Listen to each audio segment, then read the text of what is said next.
Hello, this is a quick video on how to run an assessment using Education Perfect. So once I've logged in, I can see my classes on the front page, some updates down the right, but some tabs along the top, and I'm going straight into the assessment tab. In here, I currently have no active assessments, but my classes are to the left, and if there were assessments sitting in here, I could still see the green Assign Assessment button on the top right-hand corner. And that's where I'm going to go. I'm going to, for today's purpose, assign a pre-built assessment. I'm going to assign an exam that I would run at the end of the year with a junior science class. So when setting my assessment, I need to select the class it's going to be for, a Year 10 class.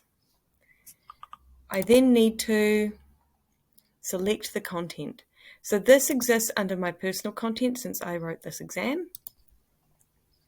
And I'm going to select the Year 10 Science exam for 2021, since that is the exam that I want. Okay. The task name, Year 10 Science Exam 2021. I'm going to remove the word assessment there just to keep it tidy. And then when. When am I going to sit this exam? So maybe my students are going to be sitting it on Friday. It will default to being open for a week, but maybe I need them to sit it on this day, and so I only want it open for that time. So I might have it open during the entire school day, but just that one day only.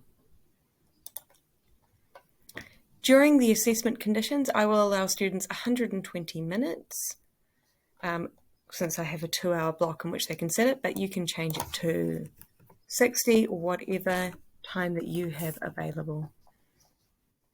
I'm going to give them a single attempt.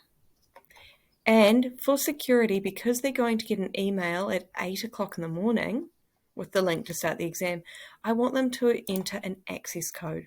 So they have to be in the classroom with me, ready to sit the assessment. So here is my code, and I would write that on the whiteboard or project it on the screen when they are ready to go and they are sitting in their assessment conditions. I'm also going to turn on for security, enable full screen monitor mode. This pretty much means if they try to, this will force them to go into full screen, and if they try and leave their screen during the assessment, it will flash the screen red and it will notify me on my teacher monitoring screen through my own view. Your choice based on the rules of your assessment, whether or not you enable spell checking. I will in this case. And for the results, depending on how your assessment's set up, the test will either be marked by you or by a student, or automatically by the system if it is an auto-marking one. I personally will withhold the student results until I choose to release them, because I'm often doing this in tandem with other teachers of the same department. So we want to all have the chance to have sat the assessment and marked it before releasing the students. So that means I will have to press a button to release them after marking. There are some optional settings. I will email my students about the assessment. That gives them the link to get started. And then after that, I will just set the assessment.